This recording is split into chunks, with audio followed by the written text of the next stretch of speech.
Hey everybody, I'm Keychain. Today I wanted to talk about the new permanent feature that was added to the game called the Hero's Journey. Now to find the Hero's Journey, you go into your codex and you select achievements, and then you have this Hero's Journey. Now the things I'm going to talk about are some of the long-term kind of planning things and some stuff that people may not know, and some other kind of tricks and tips. So first, Chapter 1. One of the things you'll notice is some of the things that you've done are not retroactive. So that means even though I've already done some of these things, they don't count until the event was active. An example would be completing 24 bounties. I've completed thousands of bounties. I've spent thousands of hilts, but it didn't start until this came into the game.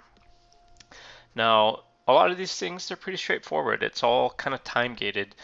You can try and blow through some of these things, but most people can't spend 15,000 hilts quickly unless you're wasting them. So I'm spending 1,500 a day buying the rare crest from the hilts vendor, and that's it. So it's going to take me 10 days at least, at a minimum, to pass chapter 1. Now, another one is upgrading a normal gem to rank 4. I've already got this completed. I've got rank 5 gems, but I'm going to have to wait until I've found enough of these to upgrade one from rank 3 to rank 4.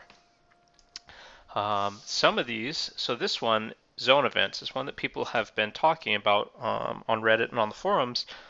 They're not getting credit for this. Now, the first event that I did get credit for. So I can't really relate to that, but I've known a lot of people who have tried this in Hell 1, Hell 2, Hell 3. They've tried it all over the place. They did Hell 1 and Hell 2 and Hell 3 in succession and didn't get credit for any of them. So I don't know if Blizzard hotfixed it and it's just because I did the nighttime one, or maybe it's luck, like whatever it is. But if this happens to you, just have some faith. I think that they will eventually fix this. You can submit a bug report. Maybe that'll help get some extra attention on it. But the developers do read Reddit. So, it's out there. They know about it. It's in the known issues. Legacy of the Herodrum. If you open the first set of chests from room 1, that's 5 chests. So you get 5 per day. Completing a challenge rift actually activated retroactively. Killing Zaka in the Pit of Anguish. This one had to be done on normal difficulty.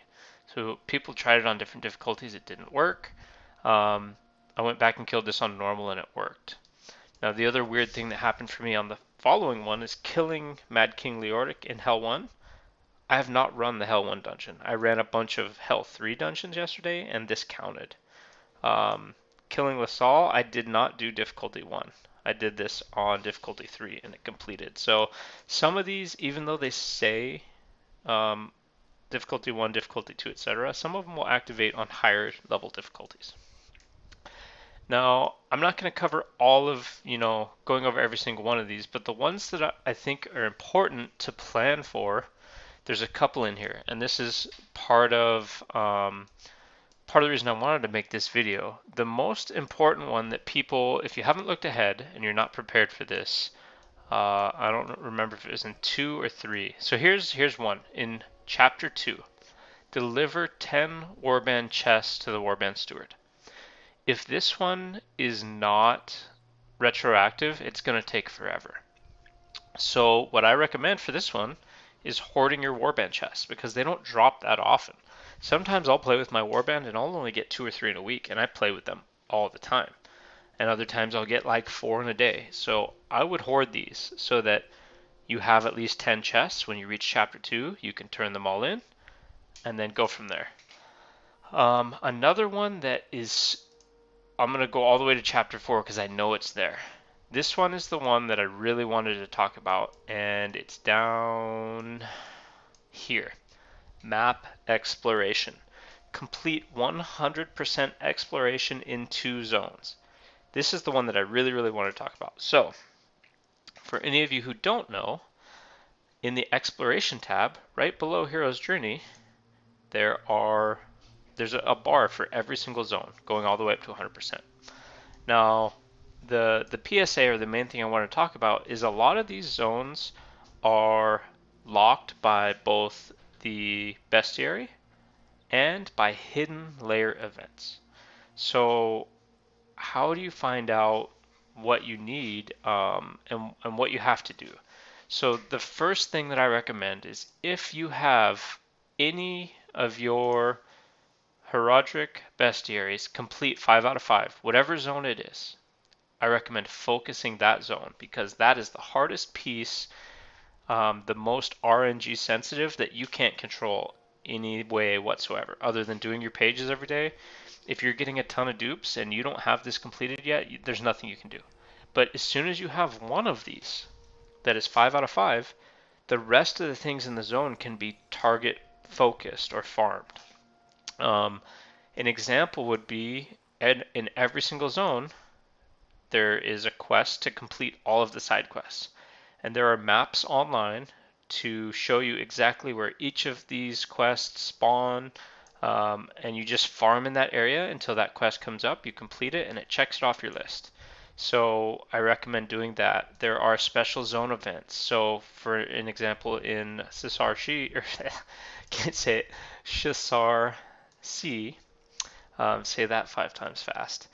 The rat eradication, you have to kill the Rat King, and you do it 20 times. So the Rat King spawns inside, it's a little temple area. So the Rat King spawns inside of this area up here and inside of this area down here. So inside these little zones that have a ton of like cockroaches and rats and those things, the Rat King will spawn in here and you can kill him. And it's pretty frequent. So if you're farming this area, it'll only take you like 45 minutes to an hour to get all 20 of those kills. Now, getting back into this, the thing that I was talking about with the target farming locations and having um, quests that are locked by hidden layers, you can see that 2 of these I don't have much progress on. I've been working on these.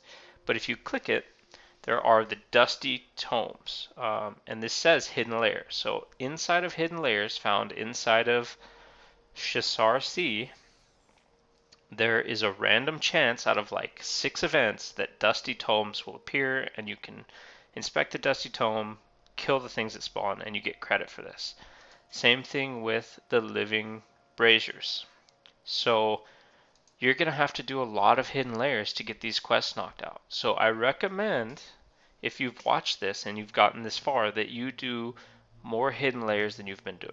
Most people do their 1 or their 2 hidden layers every day and then they don't do any more. Until you've got some of these knocked out, I would recommend just doing every hidden layer that you see. When people are like, need more for hidden layer, go do it, because whatever zone it is, it's almost guaranteed at this point in the game that you don't have these complete unless you only farm one zone and you only do hidden layers from one zone.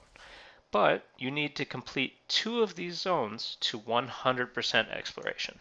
So again, start looking at which ones are highest. Start with any of them that you have 5 out of 5 bestiary, because the rest of it you'll be able to farm. Start looking at ones that you have high percentages on. So Zoltan Kule, for me, I have 81%, which is great. I only have 1 more quest to do. But until this one falls into place, and I don't even know which of these is the one I'm missing, until this last one falls into place, it wouldn't matter if I finish this. So I go and check for this quest occasionally. But for now, like it's not a rush for me. I'm not going to farm that area. I just, when I'm going to do world stuff, I'll go check for this quest. If it's not there, I'll go do my other bounties and the other things I was going to do, and then I'll check for this again 1 or 2 times throughout the day. But eventually, I will get this last quest.